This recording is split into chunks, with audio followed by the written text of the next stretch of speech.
मंगळवार असेल तर 1 जानेवारी 2008 रोजी कोणता वार असेल असा क्वेश्चन आहे. ठीक आहे. सो याची पहिली बेसिक मेथड काय असते, मग सगळे जण जो सोडवत असतात पहा 1 जानेवारी 2002 ला कोणता वार आहे, मंगळवार दिलेला आहे. कोणता वार दिलेला आहे, मंगळवार.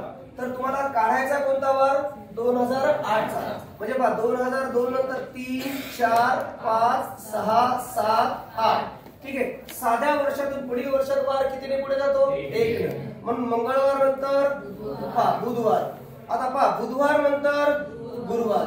जरी हे 2004 लीप वर्ष असलं तरी याच्यातला फेब्रुवारी महिना आपण क्रॉस केला का नाही, म्हणजे ओलांडला का नाही, लक्षात आलं. म्हणून आता मात्र 1 जानेवारी 2004 मधून 1 जानेवारी 2005 मध्ये जात असताना आपण 4 चा फेब्रुवारी महिना ओलांडून येतो. बरोबर आहे. मग याचा अर्थ गुरुवार नंतर शुक्रवार नंतर शनिवार. काय उत्तर येईल, शनिवार. म्हणजे इथं कोणतं वर्ष आहे, लीप वर्ष आहे. मग नंतर शनिवार नंतर कोणता बेटा, रविवार. रविवार नंतर सोमवार. सोमवार नंतर मंगळवार. हा उत्तर काय आलं, मंगळवार. आता याची शॉर्टकट पद्धत कशी वापरतात ते बघायचं. वाढदिवस हे काय दिलेले, वार दिलेले. मग एक काम करा, 8 - 2. 8तून 2 गेले, राहिले किती रे, किती राहिले, 6. आणि या एकूण 2002 पासून 2008 पर्यंत लीप वर्ष किती आहे, 1. म्हणून 6 अधिक 1 बरोबर किती, 7. म्हणून 7 भागिले 7 बरोबर किती, 0. 0 म्हणजे कोणता वार, तोच वार. कोणता वार, तोच वार. मग तोच वार कोणता, मंगळवार. कोणता वार, मंगळवार. म्हणजे याचा अर्थ तुम्हाला एवढी मोठी पद्धत वापरायची गरज नाही.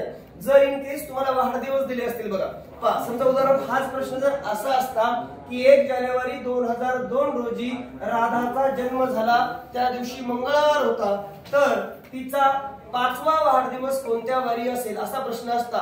तर शॉर्टकट मध्ये कसं घेतात, 5 वाढदिवसाचे 5 दिवस घेतात. बरोबर आहे. मग 2 ते 5 5 वाढदिवस, 2 ला वाढदिवस होईल का, नाही. पहिला वाढदिवस 3, दुसरा 4, तिसरा 5, चौथा 6, पाचवा 7. म्हणजे 2 पासून 7 पर्यंत 1 लीप वर्ष यायला लागली. म्हणून या 5 मध्ये काय करायचं, 1 प्लस घ्यायचं आणि 6 दिवस काय करायचं रे, पुढे जायचं. किंवा आठवड्याला किती दिवस कमी, 1. आठवडा किती दिवसाचा असतो, 7. जेव्हा आठवड्याला जेवढे दिवस कमी असतात तेवढे दिवस काय करायचं, मागे यायचं. पण केव्हा, जर तुम्हाला वाढदिवस काढायला सांगितलं असेल तर आठवड्याला कमी असणारे दिवस मागे यायचे. आणि जर जन्मदिवस काढायचा सांगितलं असेल तर आठवड्याला कमी असणारे दिवस पुढे जायचं. ही सिस्टीम ध्यानात ठेवायची. समजलं सर्वांना?